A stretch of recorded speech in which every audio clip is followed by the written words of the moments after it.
when asked for 2013, said Sri Lanka is one of the top 10 destinations that one should visit before you die. So that alone is huge publicity. I mean, you cannot put a dollar value on that one statement, right? So we are right up there when it comes to people who wants to visit.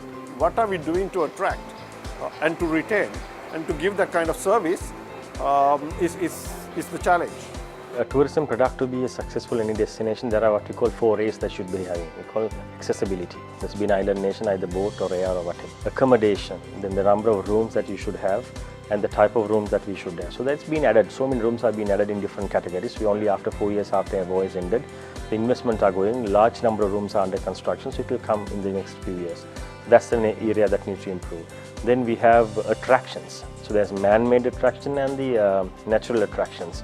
So the natural attractions we have, we had, in terms of flora, fauna, and also man-made, we have what we call historical attractions. In the recent past, there isn't enough that we added into the plant. So that is a concern. So we need to, with the scale coming in, number of tourists coming in, most probably private sector investment will go into that and add more attraction to it. And the fourth one is amenities. That's what we call the restaurants and other services. So it will come in along with the numbers go up, and then you start seeing more and more people are actually investing in this area. Primarily, I think I don't think there's enough destination marketing being done, except for the traditional efforts that our authorities are putting in. I know they do a good job, but still there's a lot of room for improvement. Especially, I don't think they pay enough attention to promote Sri Lanka as a destination. Sri Lanka cannot be a destination that everybody thinks that, oh, it's a cheaper destination, it's a backpackers market. I think we need to get away from that, because post-war, that was the build-up. So, but if we keep on continuing on to those markets, what will happen is we will not be able to yield higher revenues for whether the hotels or the travel agents or who are bringing these people in. We will still cater to the low-end market. In turn, we won't be able to do the necessary upgrades that we need into the hotels or to the industry. Next 5 years, Sri Lankan landscape is going to change. The Cinnamon new project that is coming up will certainly change the landscape of Sri Lanka. It will open up within the next 4 years. So that will really add a lot of value to the destination perspective. And I will also see the numbers going much beyond 2.5 million, and Sri Lanka becoming one of the leading destinations. We need to make sure that we actually manage and control the environment properly, so that there is a right balance between the sustainable development coming into play. The other thing, most important thing is if you look at the development in the world, I think from internet to we are going into apps, and then I would see internet also will be obsolete, and everything will become basically hyperlinked in whatever you need. That's the kind of a technology that we are looking at. For me, the future is all about mobile phone. So within the next 3 to 5 years, or it might even be before, we feel at Travel Click that right now 1 in 7 bookings are coming from a mobile device. We think that the mobile device will overtake every other channel, that is voice and laptop, desktop, and be the preeminent source of booking for Sri Lanka and most parts of the world.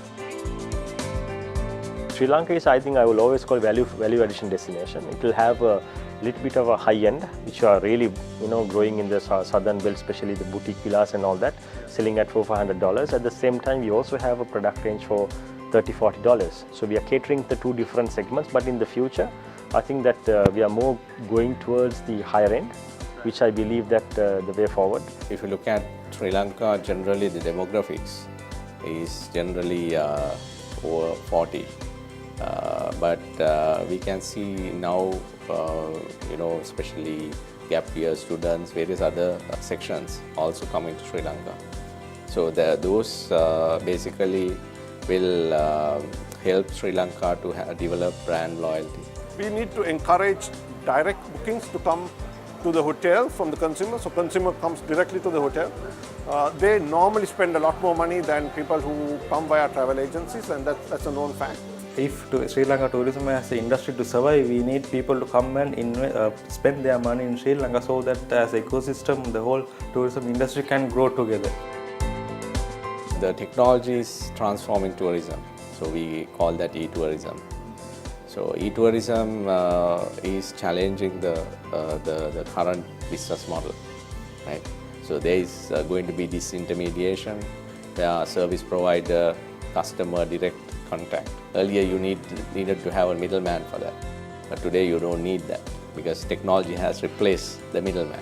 As a 100% internet-based travel agency, search engine visibility is very important for us, and I'm happy to say that about 90% of the leads that we get are coming out of Google search engine result pages. And I have a dedicated team basically looking after our core keywords and just to make sure that our organic listings on those keywords are looked after. Most of the companies start from the wrong end. They're trying to do something not required, not appropriate for their business, and then when they fail, they start hating the whole digital marketing experience. So it's very important that you select what you really want to do, and also you select best partner to do things, and also even with whatever the partner, do something small first, test it and see results. Always ask for right questions, always ask for results, and how you're going to measure it and all of that. So that's something I see that we need to be careful when you try digital. The parameters are so huge. Standalone or the traditional way of advertising, which is one day and shelf life and really no plan, compared to that a digital advertisement where it is longer shelf life, targeted, plus we can also, if the advertising campaign is not working, we can do changes to that immediately. Just imagine, after it is printed, it's printed. Here it is digital, we can do changes, it's working, not working, we can do the keyword changes, we can change the images, the marketing messages can be changed immediately, instant. So what else do you want?